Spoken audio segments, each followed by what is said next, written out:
മണ്ണാങ്കട്ടയും കൂട്ടുകാരായിരുന്നു.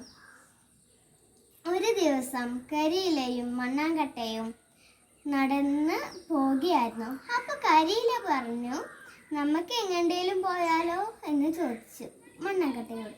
മണ്ണാങ്കട്ട പറഞ്ഞു, അന്ന് നമുക്ക് എങ്ങോട്ടേലും പോവാം. എങ്ങണ്ടാ പോവാ എന്ന് മണ്ണാങ്കട്ട ചോദിച്ചു. അപ്പോൾ കരിയില പറഞ്ഞു, നമുക്ക് കാശിയിലേക്ക് പോവാം. അങ്ങനെ അവർ കാശിയിലേക്ക് നടന്ന് പോവുമായിരുന്നു. അവർ യാത്ര തുടങ്ങി. അങ്ങനെ പെട്ടെന്ന് നല്ല കാറ്റ്. അങ്ങനെ മണ്ണാങ്കട്ട പറഞ്ഞു, നീ വിഷമിക്കേണ്ട, ഞാൻ നിന്റെ മേത്ത് കയറി നിൽക്കാം. അപ്പോൾ മണ്ണാങ്കട്ട കരിയിലയുടെ തെറ്റുഭാഗത്ത് കയറിയിരുന്നു. കരിയിലക്ക് സന്തോഷമായി. അങ്ങനെ അവർ പെട്ടെന്ന് കാറ്റൊക്കെ പോയി. അങ്ങനെ അവർ നടന്ന് പോകാൻ തുടങ്ങി. പെട്ടെന്ന് നല്ല മഴ വന്നു. മണ്ണാങ്കട്ട അലിഞ്ഞു പോവില്ലേ? കരിയില മണ്ണാങ്കട്ടയുടെ മേൽ കയറിയിരുന്നു.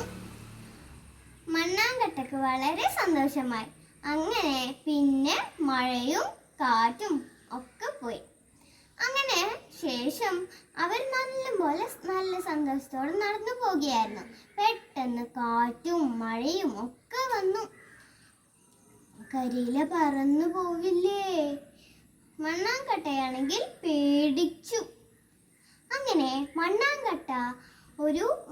മണ്ണാങ്കട്ടയും കരിയിലയും ഒരു മരത്തിന്റെ അടിയിൽ നിന്നു. അങ്ങനെ മണ്ണാങ്കട്ട കരിയിലന്റെ മേൽ കയറി നിന്നു.